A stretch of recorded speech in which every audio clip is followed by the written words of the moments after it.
Good afternoon, students. I hope you all are fine.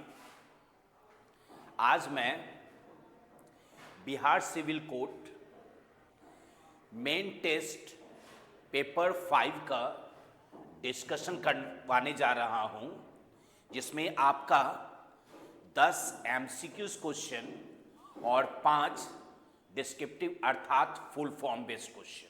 ठीक है, तो आइए पहला क्वेश्चन पे चलते हैं। विच of the following is the first web based email service. यहां क्वेश्चन आपसे पूछा जा रहा है क्या कि पहला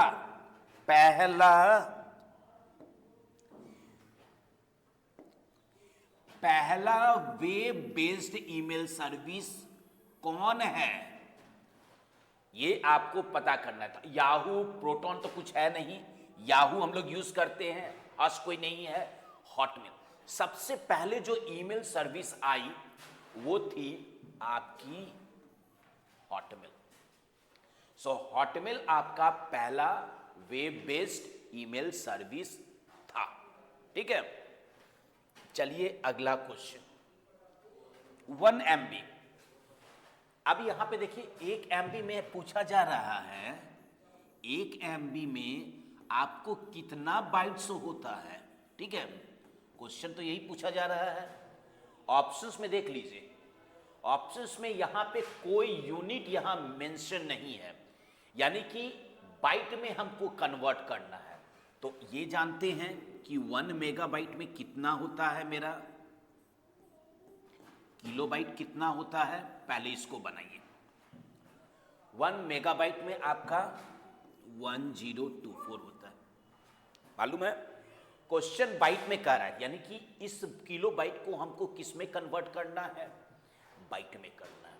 तो इसका मतलब क्या हो गया, 1024 गुने किलो का मतलब 1024 बाइट्स। ठीक है, यहां के का मतलब ये हो गया, पर यहां ध्यान रखिएगा, यहां हम लोग जो यूज कर रहे हैं डेसिमल फॉर्मेट में। ठीक है, तो यहां पे आंसर आपका 1024 अर्थात देखिए ये आंसर आ गया, यानी कि बी आपका सही आंसर है। ठीक है, अब चलिए अगले प्रश्न पे। विच of the following is a software package use for creating, यानी कि बनाने के लिए, रिट्राइव यानी कि सर्च करने के लिए, और रिकॉर्ड को मेंटेन करने के लिए। ठीक है, तो वैसा सॉफ्टवेयर क्या होता है, तो आपको हम पढ़ाए हैं DBMS होता है, जिसमें SQL, Oracle आ गया, माइक्रोसॉफ्ट एक्सेस आ गया, OpenOffice.org बेस आ गया। तो ठीक है, उसी संदर्भ में तो जहाँ ये रिकॉर्ड, क्रिएटिंग, रिट्राइविंग और मेंटेनिंग से रिलेटेड अगर हो तो वहाँ पे आपका DBMS आंसर होगा, क्योंकि डेटाबेस के संदर्भ में पूछा जा रहा है। ठीक है, तो स्वाभाविक है DBMS। यहाँ DBMS का फुल फॉर्म क्या है, database management system. Database management system. ठीक है, चलिए नेक्स्ट क्वेश्चन में। Which of the following computer language, यहां ध्यान देखिए, computer language is written in binary code. Binary code आप लोग जानते हैं 0 और 1। ठीक है, जिसका बेस हमें मिलता है 2। तो यहां पे बोल रहा है कि जो वो कंप्यूटर लैंग्वेज बताइए जो बाइनरी कोड में ही लिखा जाता था। ठीक है, तो ये तो सिंपल है, वो है आपका मशीन लैंग्वेज। मशीन लैंग्वेज क्या, यानी कि 0 और 1। 0 और 1 क्या, बाइनरी। तो यहाँ पे क्वेश्चन क्या बोल रहा है कि हमको लिखना है बाइनरी में ही, उसके बाद एग्जीक्यूट करके आउटपुट भी लेना है। तो ठीक है, तो यहाँ तो वो पूछ रहा है कि लिखा किस में जाएगा, बाइनरी में। तो जब लिखा जाएगा बाइनरी में तो स्वाभाविक है वो बाइनरी लैंग्वेज होगा। ठीक है, अब चलिए नेक्स्ट क्वेश्चन। ये नेटवर्किंग से रिलेटेड है, communication. Communication between a computer and a keyboard. ठीक है, यहां पे क्या बोल रहा है, कंप्यूटर और कीबोर्ड, इसके बीच में हमको कम्युनिकेशन प्रदान करना है। तो अगर कम्युनिकेट कर रहे हैं ये दोनों के बीच में, तो आपको मालूम है कीबोर्ड मेरा कौन सा डिवाइस है, इनपुट। ये सिर्फ डेटा दे सकता है, डेटा नहीं ले सकता है। तो यहां पे ट्रांसमिशन शब्द आ गया तो स्वाभाविक है 3 आएगा।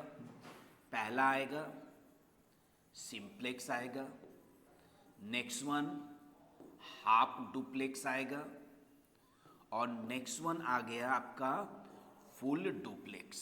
ठीक है, पर जब वन वे हो, यानी कि एक ही ओर जा सकता है या एक ही ओर आ सकता है, ठीक है, यानी कि एक ही साइड, यानी कि अगर जा रहा है तो जाएगा, वो आ नहीं सकता, अगर आ रहा है तो जा नहीं सकता। ठीक है, तो वन वे हो जाएगा, तो यहां पे क्या हो जाएगा, कम्युनिकेशन सिंप्लेक्स। और हाफ डुप्लेक्स में ठीक है आएगा भी, पर जाएगा तब जब ये डेटा यहां पहुंच जाएगा तब। फुल डुप्लेक्स आना जाना एक साथ। ठीक है, पर यहां पे तो कीबोर्ड तो वन वे सिग्नल हो जाता है, तो आंसर आपका आ गया, आंसर आ गया आपका क्या,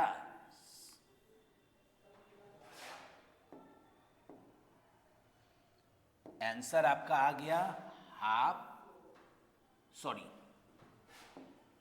यहां पे वन वे कह रहा है ना, वन वे का मतलब आपका आंसर आ गया क्या, सिंप्लेक्स। ठीक है, अब चलिए next question, what type of telecommunication hardware allows you to access the web, यानी कि वो ऐसा हार्डवेयर बताइए जिसके बदौलत आप वेव को एक्सेस कर सकते हैं। ठीक है, वेव को ओपन कर सकते हैं, वेबसाइट को ओपन कर सकते हैं। ठीक है, तो ब्राउजर तो सॉफ्टवेयर है, एफटीपी प्रोटोकॉल है, ये तो दोनों होने का सवाल ही नहीं है। आईआरसी इंटरनेट रिले चार्ट, ये तो होगा ही नहीं। हाँ, मॉडेम, मॉडेम एक ऐसा डिवाइस था जो हम लोग क्या करते थे, यस, किस वे में करते थे, डेटा को डिजिटल को एनालॉग में कन्वर्ट करते थे और एनालॉग सिग्नल को डिजिटल में कन्वर्ट करते थे। ठीक है, तो इसी द्वारा, यानी कि अगर आपको डेटा, जैसे कहीं का डेटा सर्च करना है, तो स्वाभाविक है कि आप तो जो इंफॉर्मेशन दीजिएगा वो डिजिटल वे में दीजिएगा, पर मॉडेम क्या करेगा, उसको कन्वर्ट करके एनालॉग, और वहाँ पे जाके जाएगा कहाँ, उस एरिया तक पहुँचेगा जहाँ से उसको डेटा एक्सेस करना है, वेबसाइट एक्सप्लोर करना है। वहाँ जाने के बाद क्या करेगा, वहाँ का मॉडेम क्या करेगा, एनालॉग को क्या कर देगा डिजिटल में, ताकि कंप्यूटर समझे, कंप्यूटर वहाँ पे सब चीज़ देखेगा और उसी तरह, उसी जैसे जिस तरफ भेजा गया उसी तरफ वो वहाँ पे वापस पहुँचाएगा। ठीक है, तो यहाँ आपको उतना डीप में नहीं जाना है, मॉडेम क्या मतलब है, एनालॉग से डिजिटल। जब भी ट्रांसमिशन का बात आ जाए तो एनालॉग से डिजिटल और डिजिटल से एनालॉग, तो आपका आंसर आ गया क्या, मॉडेम। ठीक है, मॉडेम आपका आंसर हो गया। अब यहां which combination, key combination is use to close an active window. देखिए, जब भी विंडोज की बारी आई, यानी कि हमको विंडोज को क्लोज करना है, तो शॉर्टकट की आपका जो यूज होता है Alt प्लस F4।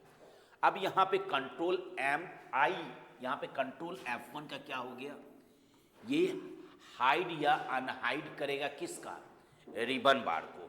अगर रिबन बार को आपको डिस्प्ले करना है और या उसको हाइड करना है, तो हम लोग यूज करेंगे कंट्रोल प्लस F1 का। अब नेक्स्ट है Alt प्लस F3। ठीक है, तो यहां पे ऑटो टेक्स्ट ब्लॉक,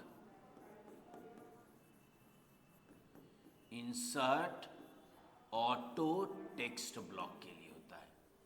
ठीक है, अब शिफ्ट प्लस F4, यानी कि जो लास्ट आप फाइंड किए हैं उसी को फिर से करना, यानी कि रिपीट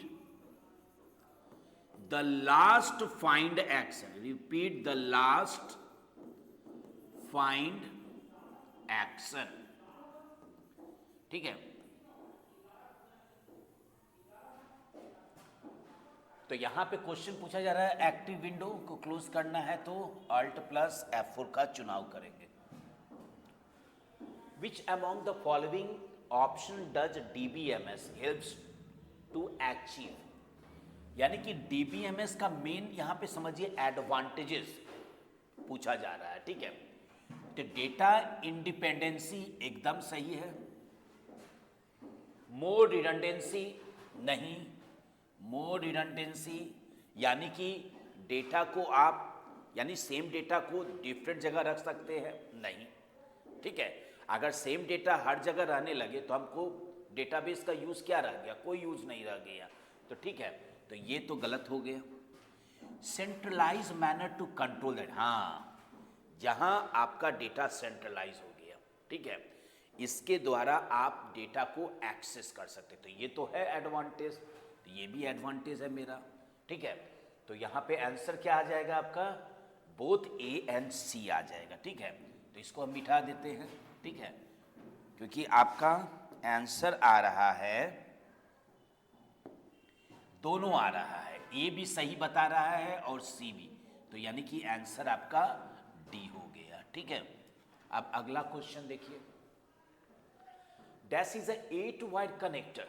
एक चीज याद रखिए, 4 वायर 8 वायर, ये 2 होता था कनेक्टर। ठीक है, 4 वायर RJ11 के लिए यूज होता था, यानी कि कब, जहां पे हम लोग क्या करते थे, टेलीफोन जो केबल को कनेक्ट करने की बात आती थी तो वहां पे हम लोग RJ11 कनेक्टर का यूज करते थे। 8 वायर RJ45 आज के समय में देख रहे हैं, या आप राउटर में लगाइए, अपने पीसी में लगाइए, ये कनेक्टर का यूज होता है। ठीक है, तो यहां पे पूछ रहा है 8 पूछ रहा है, 8 वायर, तो 8 वायर का मतलब हो गया आपका RJ45 कनेक्टर। ठीक है, अगला क्वेश्चन देखिए, इसमें पूछा जा रहा है फंक्शंस कीज। कौन कौन फंक्शन कीज पूछा जा रहा है, F1, F2 और F5, 3 फंक्शन की। तो आप जानते हैं F1 का यूज क्या होता है, हेल्प के लिए। ठीक है, F2 का हेल्प क्या होता है, यानी कि रीनेमिंग के लिए। F5 का यूज होता है क्या, रिफ्रेश के लिए। ठीक है, अब इसी से मिलता जुलता देखिए, एक्टिवेटिंग मेनू बार, मेनू बार तो है ही नहीं, ये तो गलत हो गया। सर्च नहीं, हेल्प है, तो ये तो है ही नहीं।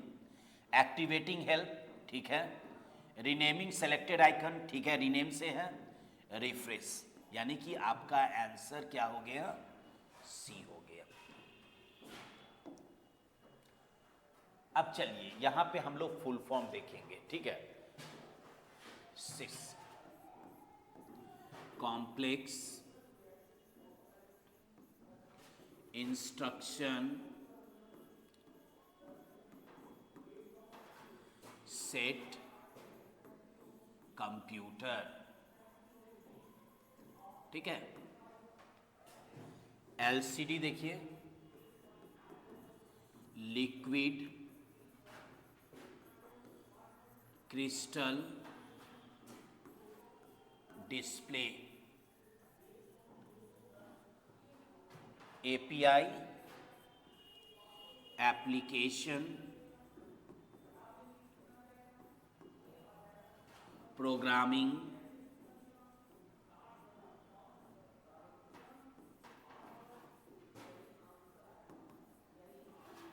इंटरफेस,